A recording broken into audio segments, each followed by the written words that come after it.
Coming up on Network Africa, at least 15 killed in land clashes within rival groups in Sudan.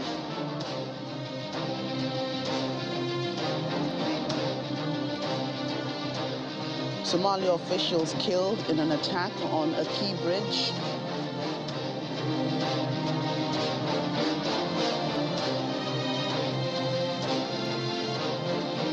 And unrest in Chad's capital, N'Djamena, as protesters torch Prime Minister Saleh Kezbazabo's office.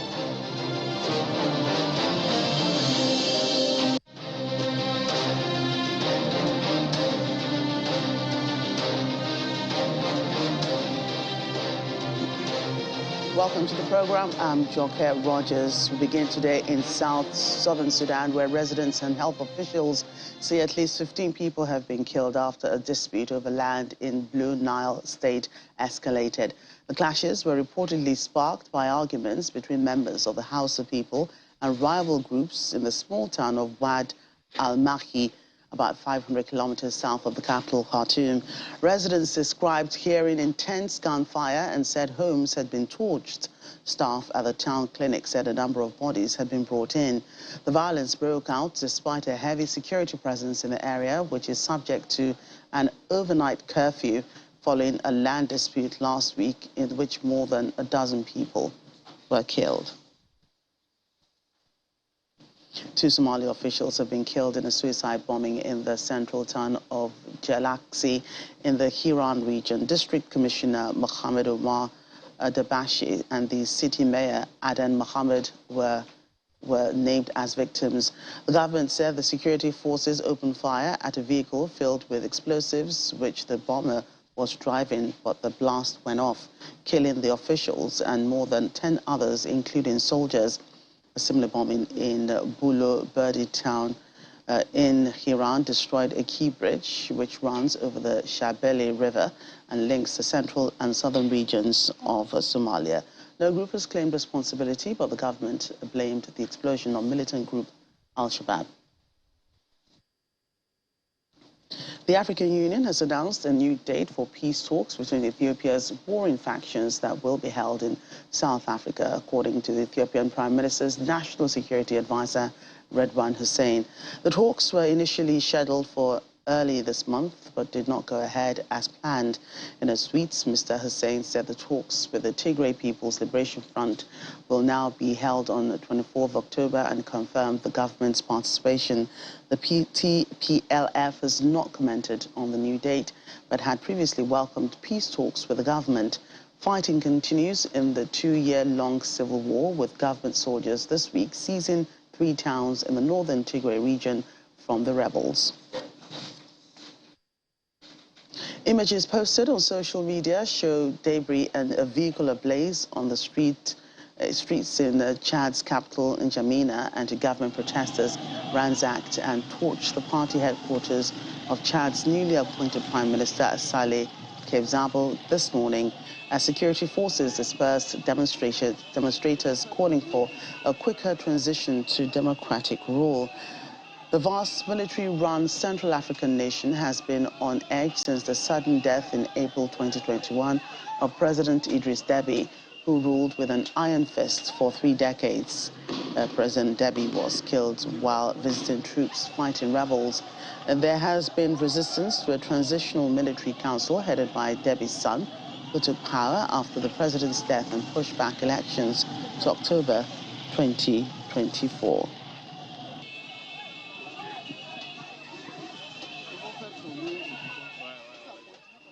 Meanwhile, Chad's military ruler, Mohammed Idris Deby, has declared a state of emergency due to exceptional flooding affecting more than 1 million people. In a televised speech, the general said the heavy rains had hit 3/4 of the country, submerged nearly 5,000 square kilometers of fields and killed thousands of cattle. Floods are not uncommon during Chad's rainy season, but this year they came early and were the heaviest in decades. Kenya has reported an outbreak of cholera in 6 out of 47 countries after recording 61 cases of diarrheal disease.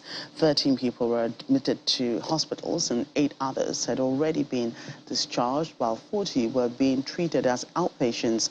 The Ministry of Health says drought in many parts of the country may worsen the outbreak and has put all countries and counties on high alert. Most of the cases are in the hospital in the capital, Nairobi, and neighboring Kiambu County, with 48 cases. And livestock are a way of life for Kenyans' Maasai herders. Not only are they the main source of food and income, they're also markers of social status, with the herds living among people. But these cows are too weak to stand. It's a visual reminder that Kenya is experiencing its worst drought in 40 years. The cattle are facing the consequences, and their herders are also too.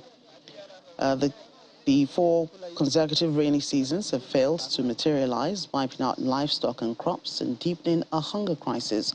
Aid groups and authorities predict the next year's rains in the Horn of Africa are also likely to fail.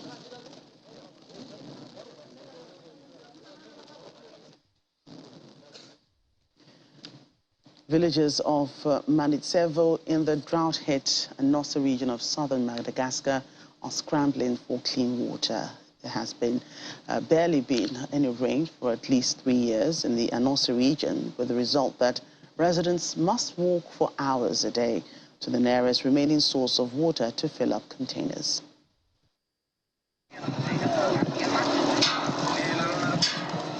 The Mandrere River, which often flows, is dirty, contaminated by animals and people washing themselves and their clothes. With no other option, village women and children walk long journeys every day to replenish their containers.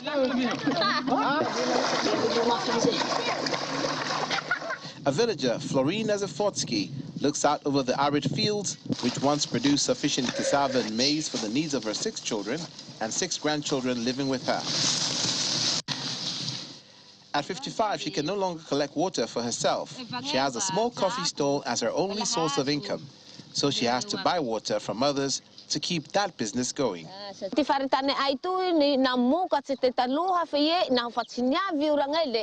Our land is fertile, but there is no rain. Our area was once fertile, but due to the lack of rain, it has ceased to be fertile, resulting in famine. When we had regular rain, everyone went to the fields to cultivate, and we grew maize and cassava, and the village was very beautiful. But after the famine started, everyone left, and no one is here. I think these guys need also the water, clean water in the village, because how you can survive and improve your life if you spend like 4 hours a day, 8 hours a day just collecting water.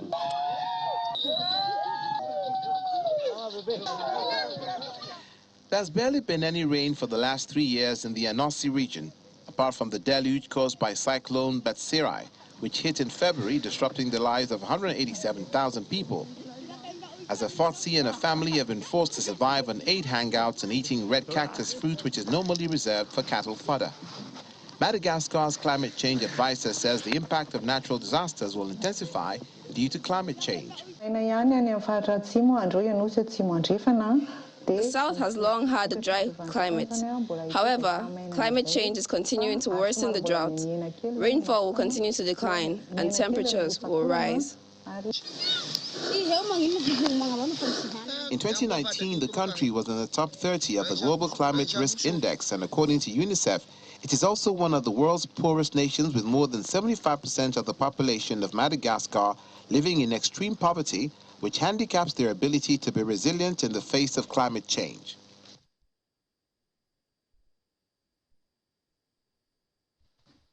The bodies of 25 migrants have now been found in a mass grave in a forest reserve in Malawi's northern district of Mziba. According to the Malawi police, evidence collected at the scene shows that the victims are Ethiopian nationals. It adds that all victims are male, aged between 25 and 40. The authorities say they are investigating the cause of death. Police say they have intercepted 221 migrants since the beginning of the year, and 186 of them were Ethiopian nationals.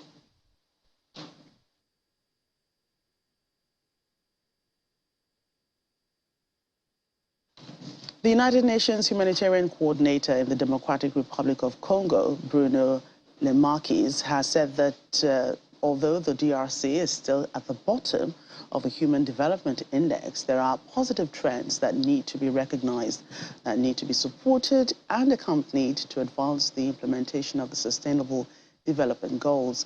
Lemarquis, who is also resident coordinator and deputy special representative of the Secretary General, believes a combination of peace efforts and are really moving the developmental agenda forward, and this is critical. Although the DRC is still at the bottom of the Human Development Index, there are positive trends that needs to be recognized, that needs to be supported and accompanied to advance with the implementation of the Sustainable Development Goal. I think a combination of peace efforts and really moving the development agenda forward is critical. There is now a conducive environment to advance this development agenda. A number of very conducive and transformative public policies have been endorsed by the current government. On domestic resource mobilization, the business climate I mentioned, some on the social sectors, universal health coverage, free education. So there has been a lot of good development. So when it comes to the security situation, especially in eastern DRC, it remains worrying. And multiple armed groups continue to operate, leading to severe insecurity in some part of eastern DRC. Recurrent attacks against civilian population, and when you wake up in the morning, you don't know what you will find on your inbox, but often it's yet another massacre, and high level of humanitarian needs. And here in Nigeria, residents of some flood communities in Rivers State in the south of the country have continued to make efforts to harvest a few of their farm produce as the flood waters continue to rise. This effort is, however, frustrated sometimes by torrential rain, which is complicating the situation already created by the ravaging floods. Meanwhile, the Rivers State government is not relenting in its efforts to deliver more relief materials to the internally displaced persons despite the challenges. A visit to the bus park at the Waterlines area of Port Harcourt in Rivers State shows significant reduction in the volume of road travel activities, according to the manager of one of the road transport companies operating here.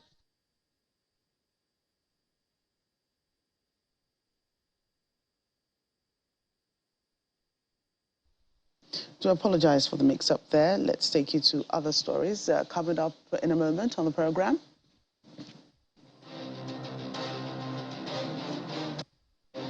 Ghana traders closed shops to protest the country's worsening economic situation. We'll have details of that story and others in a moment. Please stay with us.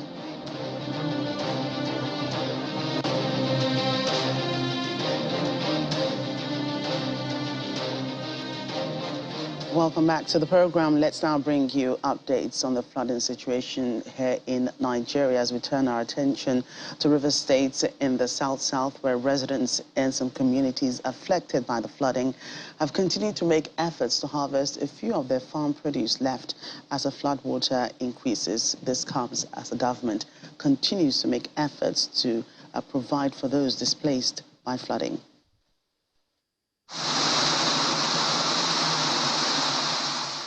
The situation is pathetic and dangerous, but some residents of flood-impacted areas in Rivers State appear courageous to brace against the disaster amid heavy rainfall to harvest farm produce and save some more properties. The flood in 4 local government areas bordering Bayelsa State is said to be the worst in a decade. Some residents are said to still be trapped in their homes in Abua Odua local government area as damage to properties and livelihood becomes massive by the day. The Mungan houses, they have not even come out. They are just trying to fix themselves where they have islands. The flood has taken over all farm crops, all the farms, crops and whatever. Nobody to sleep. There's no way to do it. Nothing. As crops are falling well. Despite the difficulty of driving on the road, the River State government continues on a second day to deliver more food items, even in the rain, to displaced persons in IDP camps. And as displaced persons adapt to a new environment, the state government is urging personal hygiene to avert a health crisis. We have just a day here. Come day safe. The chairman don't try well. Make una try to clean here one a day, I beg. If any person is sick, make a report. Doctors they will come here. Some don't already arrive. Others they come. People will go show now what I go do also there. The government is also concerned about the protection of the most vulnerable people in times of disasters. We have women in the IDP camp. We have a special concern for them. And in fact, the initiative of bringing the mobile clinics is because of the women and the children. The River State government is not only supplying food items, but releasing money for other running costs, as the Flood Management Committee promises adequate utilization of the 1 billion naira disaster support fund approved by Governor Nyesom Wike.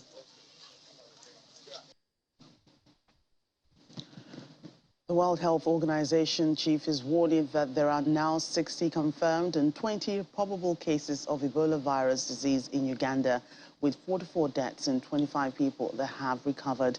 He also shed light on the problem with the current cholera outbreak.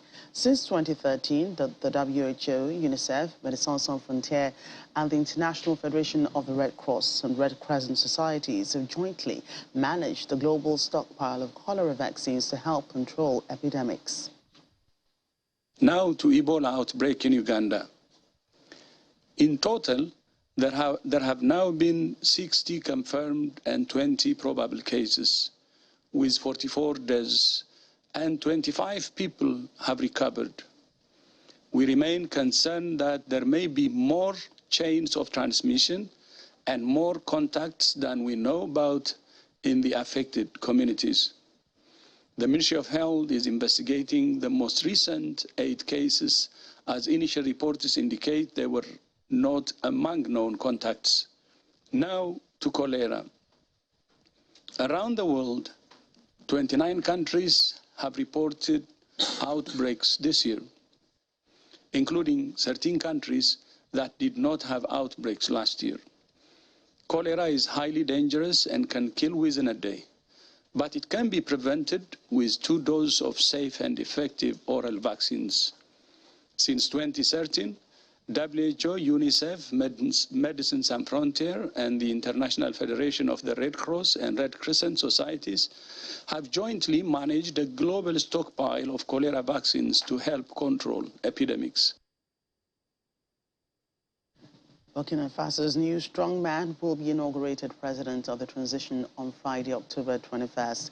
The Constitutional Council announced this as it made a formal note of the resignation of Lieutenant Colonel Paul-Henri Sandaogo Damiba. Coup leader Captain Traoré served as head of the junta since September 30th, when he ousted Damiba. The 34-year-old will become Burkina Faso's new leader, according to the Transition Charter, which was adopted by the National Forum on October 14. Traoré was unanimously named president of the transition, head of state and supreme chief of the National Armed Forces by some 300 people tasked with charting the transition.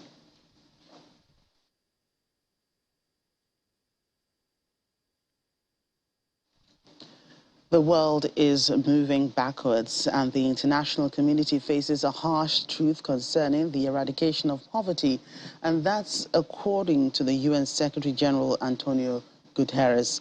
During an event at the UN headquarters to commemorate the International Day for the Eradication of Poverty, Mr. Guterres notes that COVID-19 plunged millions into poverty, setting back more than 4 years of hard-won progress.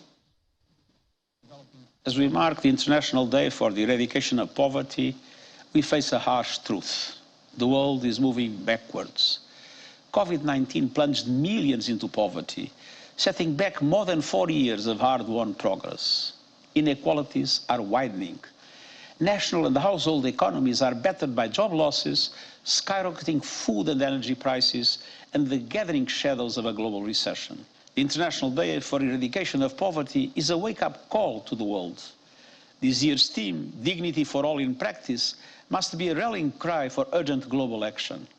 Action to invest in people-centered solutions, from health and decent work to gender equality, social protection, and transformed food and education systems. Action to transform a morally bankrupt global financial system and ensure access to financing and debt relief for all countries. The war in Ukraine is only one of the many armed conflicts globally, none of which should have been ignited in the first place.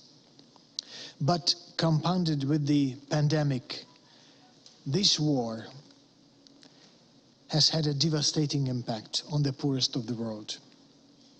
It has been hindering food production, disrupting food, fertilizer, and energy supply chains, and triggering inflation.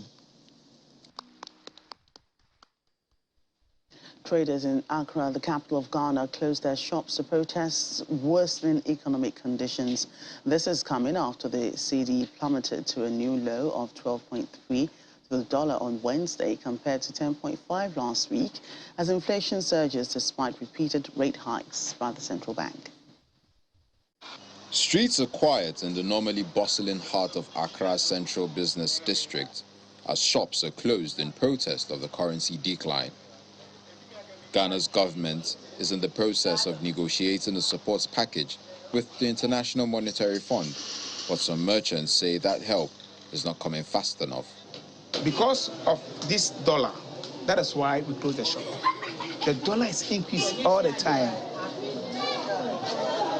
Day in, day out, the dollar is going up now. When you go to Harbour, you want to throw your things, it's too much for us. 53-year-old Finn, who has managed his family's small stationery store for 2 decades, says he can no longer afford to buy books and paper from suppliers because of the worsening exchange rate. Finn is a member of the Ghana Union of Traders Association, which called for all its members in Accra to suspend activities from Wednesday to Monday, October 24th, in protest. I have to pay tax. I have to pay rent bill. The percentage I have. I mean, AMA, so many taxes I have to pay. And today, if I have in a shop, I open this shop up. I can make a, what do you call it, a small donation so that I'll pay. But because of the hardship, so we all decided to close the shop. The government spokesman did not immediately respond to requests for comment. In one usually crowded street market downtown, about half to 2/3 of shops were closed, while some activity carried on. Bookseller Alfred Kobani Otswa, who is not a member of the union, said his business was suffering too, but he did not see a strike as the solution. If you close shop till Monday, when you open shop on Monday, the government is not going to reduce the rate of the dollar. It will probably increase. It might go to 14 or 15 cedis by Monday. Who loses? Showing his wares on the small nook of a balcony downtown, he said he couldn't afford to close his shop for even a day. For now, he will leave it in fate's hands. Swedish technology startup Rome has begun piloting electric buses in Nairobi, Kenya. The company will, for the next 12 months, provide commuter services between the central business district and the city's outskirts. To begin with, Rome has unveiled one bus that can ferry 77 passengers. It'll be the first electric-powered bus to operate in Nairobi, a city of more than 4 million people. It aims to bring on board a total of 100 buses within 2 years to be operated by a local provider and the Nairobi city authorities. The launch is seen as part of a plan by the Kenyan government to launch a bus rapid transport system in the capital. Rome says it's in the final stages of tendering processes which, if successful, will see it supply electric buses for the project. That's Network Africa. Thank you for watching. I'm Joke Rogers.